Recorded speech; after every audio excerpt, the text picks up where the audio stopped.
So there's my question for you. If you were in the driving seat, which road law would you introduce? I'm sure you can think of plenty of complaints about the way people use our roads, so you have that power tonight. To discuss this with me, Maria McCarthy, author of The Girls' Car Handbook. Hi, Maria. Hello. And Neil Beeson, who's a driving instructor at eDriving Solutions in Barnsley. Hi, Neil. Hi. So good to have the two of you here. Let's start with you, Maria. Which law would you introduce if you could? Oh, I think it'd be zero tolerance on tailgating, because I really don't like it in the sense of, like, I really don't like when people invade my personal space generally. Like, if somebody at a party is, like, standing too close to you, or if you're sitting on a train and it's, like, virtually empty, but then somebody gets in the carriage and sits next to you, I sort of think, I don't like this. But are you a middle lane hogger? Is that why they're tailgating you? No, definitely not. Definitely not. I can be there doing the speed limit, and then you can have something right on your tail tailgating you. And you sort of think, you're just trying to make me break the law. You're trying to make me go over the legal When it happens, limit. do you do that thing that a lot of people do and just slow down ever so slightly, thinking, No, go on, I'm hit so me. tempted to do that. That is the thing that I'm so tempted to do. Apparently, I remember hearing about somebody who could get some sort of sticker to saying something like, the more you tailgate me, the slower I drive, or something. But no, I resist the urge, but Neil- I do feel it. Neil, this is a problem, isn't it? Because even if it isn't actually making that much difference in terms of congestion if people are in the middle lane, I think the RAC or the AA said it was the third, which is probably nonsense. But anyway, it's not. It annoys us so much. We potentially drive more dangerously, I suppose. So what law would you introduce if you could? Personally, well, eDriving Solutions, we've been actually campaigning for mandatory training, for post-test training for all new drivers. On the motorway? Lots of little things really, because motorways are a problem. People don't get trained on motorways generally, so they are a problem. But it's just driving in general, How would that work then? So you pass your test, you presume at that point you can do what you like. You're as qualified as every other driver on the road. What would you like to happen? What, a probationary period or something like that? Well, what we would like is sort of, some mandatory discussion group where they're invited back, really to talk about, once they've had a little bit of driving experience, so they can feed their experiences back to the group. And ask drivers to assess a trip.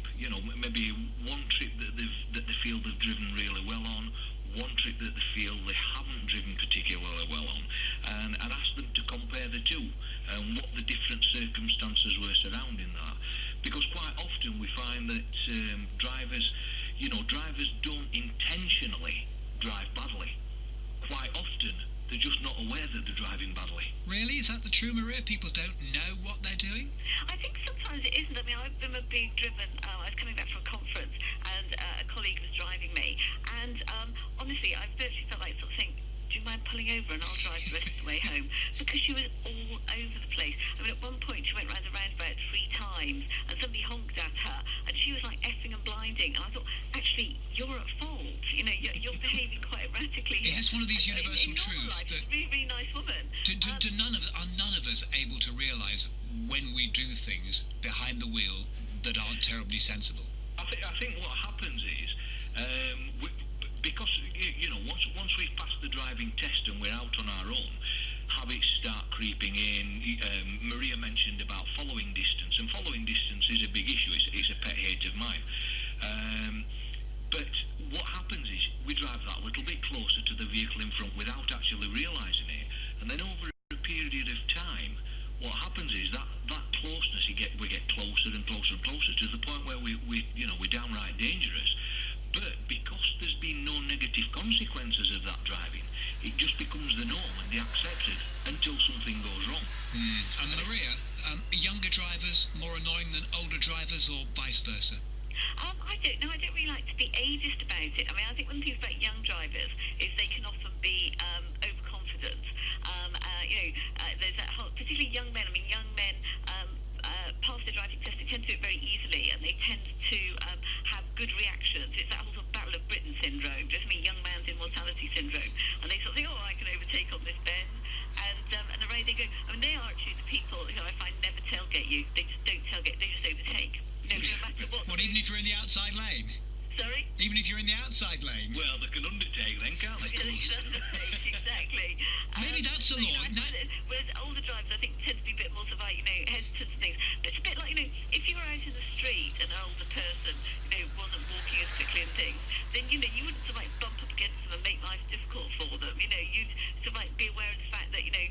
everybody is, as perhaps as agile as you and But Neil, cut them a bit of slack. Neil, there is some truth in the fact that older drivers who are a little more unsure of their reactions on very busy and very fast roads, well, it's common sense surely for them just to sit where they feel safe in the middle lane. Absolutely, and quite often middle lane, middle lane hoggers or whatever you like to call them, really.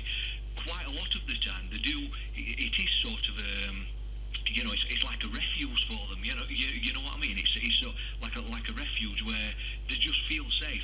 They see the large lorries in the left-hand lane driving really close, and if they're driving in a convoy of lorries and they've got a big container lorry in front of them, and then they look in the mirror and all they can see is a grill and headlights from a lorry behind, that's quite intimidating. So quite often they will move out into the centre lane, in essence, to feel that little bit safer, a little bit more reassurance. Now, Maria, it was interesting when we started this conversation, you talked about generally feeling your space was invaded, which is an interesting point. Do you think all we're seeing on our roads nowadays is a reflection of how we behave in society at large? I think that's a really interesting point, actually. I mean, I notice, as somebody who lives in a rural area, that people's driving manners really change as you get into more built-up areas. People tend to be more aggressive, more assertive, whereas in the countryside there's a lot more like letting people out and friendly waves. You feel like you live in Trumpton, that sort of thing.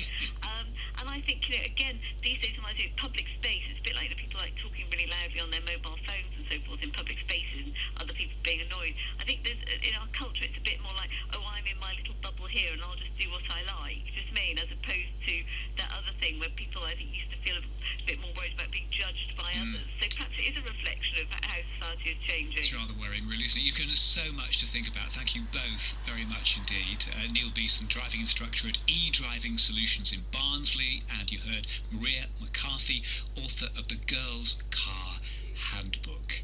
So, if you were in the driving seat, which road law would you introduce?